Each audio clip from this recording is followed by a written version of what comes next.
Hello guys, हमने एक novel start किया था दी हाउसमेट, जो कि लिखा है फरीदा मैकफेरन ने, और आज हम स्टार्ट करने जा रहे हैं इसका चैप्टर 35। तो चलिए शुरू करते हैं। मिली।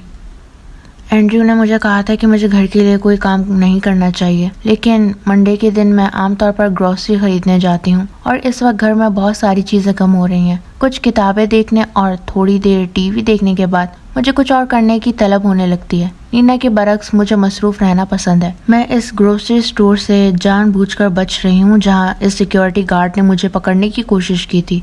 इसके बजाय मैं शहर के एक और हिस्से में किसी दूसरे ग्रोसरी स्टोर पर जाती हूँ। वैसे भी सब स्टोर एक जैसे ही होते हैं। सबसे मज़े की बात यह है कि मैं आज़ादी से स्टोर में अपनी ट्रॉली घुमा सकती हूँ और नीना की फजूल और बनावटी ग्रॉसरी लिस्ट को फॉलो नहीं करना पड़ता। मैं जो चाहूँ वो ख़रीद सकती हूँ। अगर मुझे ब्रोशर ब्रेड चाहिए तो मैं वो लूँगी, और अगर मुझे सोरडो लेना हो तो वो भी ले सकती हूँ। मुझे हर ब्रेड की 100 तस्वीरें नीना को भेजने की ज़रूरत नहीं। ये सब बहुत आज़ादी का एहसास दिलाता है। जब मैं डेयरी आयल में चीज़ें देख रही होती हूँ, मेरा फ़ोन मेरे पर्स में बजने लगता है। एक बार फिर मुझे अजीब सा बेचैनी का एहसास होता है। ये कौन हो सकता है जो मुझे कॉल कर रहा है? शायद ये एंड्रयू हो। मैं जल्दी से अपने पर्स में हाथ डालकर फ़ोन निकालती हूँ। फिर वही ब्लॉक नंबर। जिस शख्स ने मुझे सुबह कॉल की थी वो दोबारा कोशिश कर रहा है। मिली है ना? मैं तकरीबन उछल पड़ती हूँ। जैसे ही मैं नज़र उठाती हूँ तो देखती हूँ कि वही औरत है जो नीना की पीटीए मीटिंग में आई थी, मगर इसका नाम मुझे याद नहीं। वो अपनी ट्रॉली धकेल रही है और इसके मोटे लिपस्टिक लगे होंठों पर एक बनावटी मुस्कुराहट है।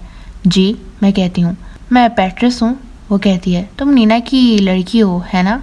इसके दिए गए लेबल पर मुझे गुस्सा आता है। नीना की लड़की? वाह! ज़रा इंतज़ार करो, जब इसे पता चलेगा कि एंड्रयू ने नीना को छोड़ दिया है और तलाक में वो बुरी तरह फंसी हुई है, क्योंकि प्रीनेप इसके हक में नहीं। और जब इसे ये पता चलेगा कि मैं एंड्रयू विंचेस्टर की नई गर्लफ्रेंड हूँ, तो शायद जल्द ही मुझे खुश करने के लिए इसकी बारी आएगी। मैं विंचेस्टर्स के लिए काम करती हूँ, मैं सख्ती से कहती हूँ, मगर ज़्यादा देर नहीं। ओहो, अच्छा। इसकी मुस्कुराहट मज़ीद फैल जाती है। मैं सुबह से नीना से रब्ता करने की कोशिश कर रही हूँ। हमारी ब्रंच पर मिलने की प्लानिंग थी। हम हमेशा पीर और जुमेरात को क्रिस्टन के डाइनर में ब्रंच करते हैं, मगर वो आई ही नहीं। सब कुछ ठीक है? हाँ, मैं झूठ बोलती हूँ। सब कुछ ठीक है। पैट्रिस होंठ भेजती है। लगता है कि वो भूल गई होगी। तुम्हें तो पता ही होगा कि नीना थोड़ी भुलक्कड़ सी है। ओहो, वो सिर्फ भुलक्कड़ नहीं, इससे भी कहीं ज़्यादा है। लेकिन मैं खामोश रहती हूँ। इसकी नज़र मेरे हाथ में मौजूद फ़ोन पर पड़ती है। ये वही फ़ोन है जो नीना ने तुम्हें दिया था? हाँ, यही है, मैं हिचकिचाते हुए कहती हूँ। वो ज़ोर से हंसती है और अपना सर पीछे झटकती है। ये तो वाकई तुम्हारी मेहरबानी है कि तुम इसे हर वक्त अपनी लोकेशन ट्रैक करने दे रही हो। अगर मैं तुम्हारी जगह होती तो शायद मुझे बर्दाश्त ना होता। मैं कंधा चुकाती हूँ। वो ज़्यादातर मुझे सिर्फ मैसेज करती है, इतना बड़ा मसला नहीं है। मेरा मतलब वो नहीं था। वो फ़ोन की तरफ इशारा करती है। मैं इस ट्रैकिंग ऐप की बात कर रही हूँ जो इसने इंस्टॉल की है। क्या तुम्हें ये नहीं लगता कि वो हर वक्त तुम्हारी लोकेशन ट्रैक करके तुम्हें पागल कर देगी? मुझे ऐसा महसूस होता है जैसे किसी ने मेरे पेट पर ज़ोर से मुक्का मारा हो। नीना मेरे फ़ोन पर मेरी लोकेशन ट्रैक करती है? ये क्या बकवास है? मैं कितनी बेवकूफ़ हूँ। जाहिर है वो ऐसा ज़रूर करेगी। ये बिल्कुल परफेक्ट सेंस बनाता है। और अब मुझे एहसास होता है कि इसे वो प्ले बिल ढूंढने के लिए मेरा पर्स खंगालने या शो की रात घर फ़ोन करने की ज़रूरत ही नहीं थी। वो पहले ही जानती थी कि मैं कहाँ हूँ। ओहो! पैट्रिस अपने मुंह पर हाथ रख लेती।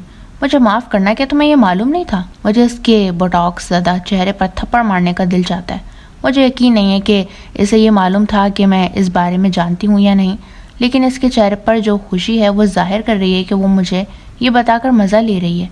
मेरी गर्दन पर पसीना आ जाता है।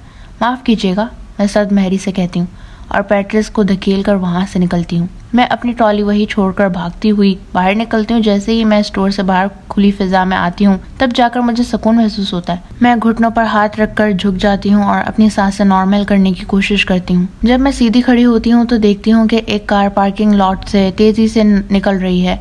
मैं इस सफ़ेद लेक्सस को फौरन पहचान जाती हूँ। ये नीना की गाड़ी लग रही है। और फिर मेरा फ़ोन दोबारा बजने लगता है। मैं गुस्से से इसे अपने पर्स से निकालती हूँ। फिर वही ब्लॉक नंबर। ठीक है, अगर नीना मुझसे बात करना चाहती है तो कर ले। अगर वो मुझे धमकाना चाहती है, मुझे होम रैकर कहना चाहती है तो कहे। मैं गुस्से में सब्ज बटन दबाती हूँ। हेलो नीना। हेलो। एक खुश मिजाज आवाज़ सुनाई देती है। یہ اطلاع دی جاتی ہے کہ آپ کی گاڑی کی وارنٹی شاید حال ہی میں ختم ہو چکی ہے۔ میں حیرانی سے فون کو کان سے ہٹا کر اسے گھورتی ہوں۔ یہ نینا نہیں تھی، یہ ایک بیکار اسپیم کالر تھا۔ میں نے بلا وجہ ساری صورتحال کو حد سے زیادہ سنجیدہ لے لیا، لیکن پھر بھی میرے دل سے یہ احساس نہیں جا رہا ہے کہ میں کسی خطرے میں ہوں۔